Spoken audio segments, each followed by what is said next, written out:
Hi guys! Magandang gabi! Welcome back po dito sa Gandara sa channel for Showbiz Update.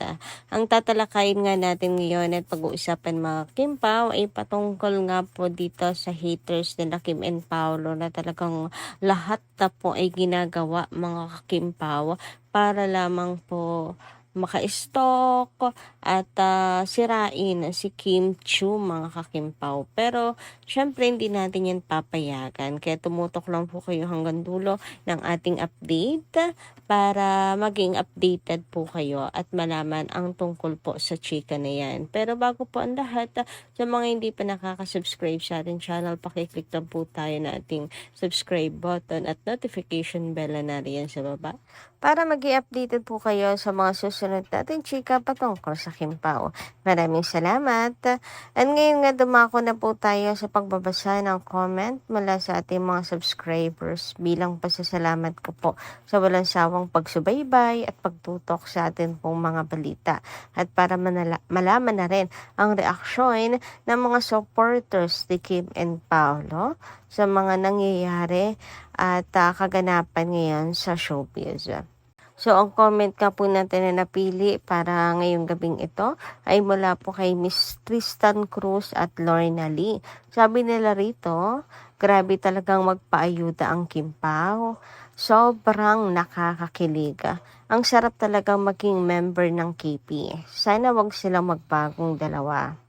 Kim and Pao. Sana marami pa silang pagsabahan. Road to forever and ever. Magbayad yang mga bashers.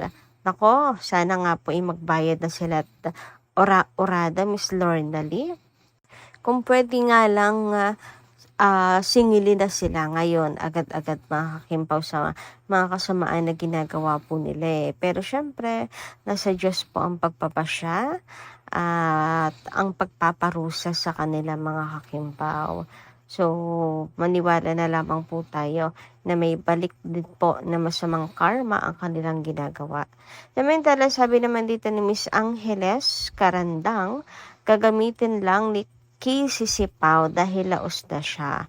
I think Pao is smart enough. Smart enough para pagkatiwalaan din natin, no? Mga kakimpaw si Paolo Avellino. So, hindi na rin siguro siya papayag, lalo na't masasaktan dito si Kimi. Pwede rin namang meron na kasi siyang bagong case sa buhay niya. Charot. O hindi. Kasi Kim Chu, di ba mga kakimpaw, KNC. Charot.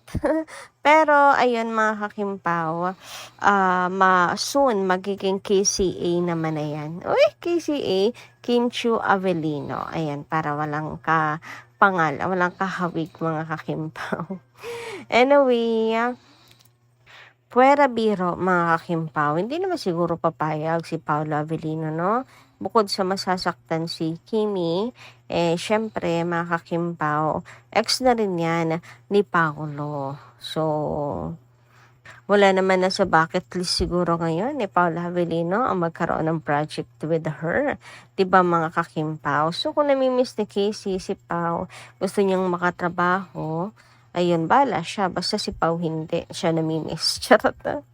So, may Kim Chu na po si Paolo Avellino and Kim Pao lamang po ang projects na i-announce mga Kim Pao. Wala na pong iba. Samantala, dumako naman tayo ngayon mga kakimpaw dito po sa babahagi ni Paolo Avellino ng kanyang saloobin sa pagiging number 1 nga po niya sa botohan ngayon. So, di ba nag-post nga po ng pasasalamat si Paolo Avellino sa mga fans na bumoboto po sa kanya. Nakakaloka nga kasi nahawa na talaga siya kay Chinita Princess. So, sana claim natin yan na mapapaaga nga ang pagpunta ni Paolo Avellino sa Korea para tumanggap naman po ng award. So, syempre mga kakimpaw, umani po yan ang reaksyon mula sa mga fans na bumoboto at rooting for him. Mga kakimpaw, sabi nga dito, yes, Pao, this is your time to shine in this big event and see you walk on that purple carpet. This will also give you a chance to meet some award-winning directors from Seoul, South Korea. I know you wanted to be casted in a big sci-fi project. 'Di ba? Kayang-kaya nilang gawin. Naku, sana kasama si Kimi, mga kakimpaw. Bakit nga kaya wala pa rin pong nagbibigay ng sci-fi project kay Paolo? Is it, ano po ba? Hindi, delikado o mahirap ilusot? Kasi alam niyo naman, 'di ba, mahigpit ngayon MTRCB. So, ano kaya mga kakimpaw ang pumipigil para gumawa ng sci-fi project? Pwede yun mga kakimpaw pang MMFF, para entry ng Kimpaw. No, sana bigay na po nila ang dream role na yan ni Paolo Avellino sa kanya. Medyo maselan pa yung kanyang tema, kanyang genre. Kaya parang wala pong nagbibigay or nag-o-offer ng ganyang proyekto. Anyway, sabi naman dito, nako pa, kahit busy, papanalunin ka namin. Kung pwede lang merong tie para dalawa kayo ni Kimi manalo. Pag nanalo ka, bit-bitin mo si Kimi, haha. Hashtag Kimpaw. Naku, ang dami pong ginagawa ni Chinita Princess, mga kakimpaw. So, malabo, no? Pero for sure manonood si Kimi ng live. Tapos chat niya rin si Paolo. May pag-selfie din na nanonood siya. Di ba ganun yung ginawa ni Pao before kay Kim? Sinat niya, nag-DM, tapos nag-selfie pa, na nanonood siya ng live. Grabe, napaka proud and supportive naman talagang tunay. Grabe yon. Anyway, dumako naman nga po tayo dito sa botohan na, mga kimpaw. Speaking of botohan, so syempre, di ba, normally naman ang mga candidate po, mga kimpaw, ay pinopost of course ang kanila pong nomination para iboto po sila, mga kakimpaw.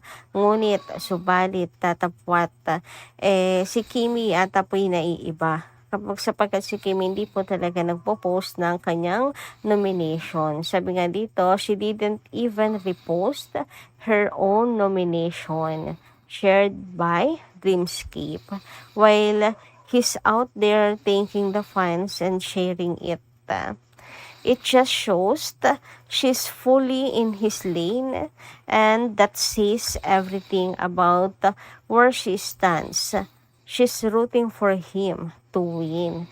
Yes, hindi na po kinokontra ni Kimi, mga kakimpaw. So, hindi na niya pinopromote yung sarili niya. Si Paolo Avellino na lang para hindi makontra. 'Di ba? Si Pao nagpapasalamat sa mga bumoboto sa kanya.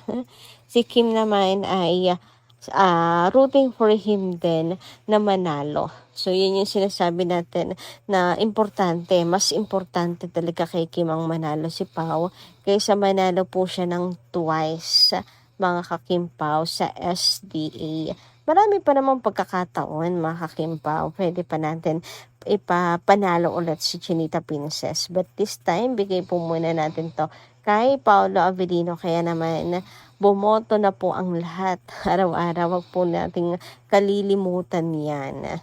Samantala, dumako naman nga po tayo dito sa nakakalokang balita natin sa gabing ito at patungkol nga po ito sa GC, kung saan ay meron nga pong nakapasok, mga kakimpaw, na hindi mo malaman kung kimpaw ba talaga or basher ni Kimi.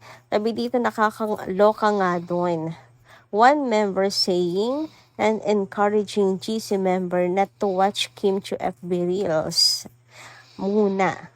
Tapos others reply with emojis like what? Wala man lang nag-a-advise na delete yun. Nagtatawanan pa sila. Ayan, nakakaloka naman, mga kakimpaw, di ba? Grabe. So, ano yun? Pasimpleng panghihikayat, mga kakimpaw. So, pinasok na ba talaga ang GC ng mga bashers, ng mga haters, ng mga toxic? Grabe mang stalk ha, grabe namang stalker yan. Talagang pumapasok na rin sa exclusive GC group chat ng Kim Pao Lanchas para maghasik ng kadiliman. Ay, grabe. Grabe, sobrang nakakalungkot mga kakimpaw na marinig. Ano po na ganyan. Talagang nagtatawanan pa po sila. Na para bang sa halip na mga supporters, unti-unti nagiging haters eh. Sabi dito, umabot na talaga sa ganito. Never ever trust people who badmouth Kim in their GCs. Please don't tolerate that kind of behavior. I hope all those who disrespect her get exposed. Ayan, dapat daw ay hindi po yan tinatolerate mga kakimpaw. At wag pagkakatiwalaan ang mga, don't ever na pagkakatiwalaan po ang mga taong marami pong sinasabing negative o masasama kay Chinita Princess. 'Di ba?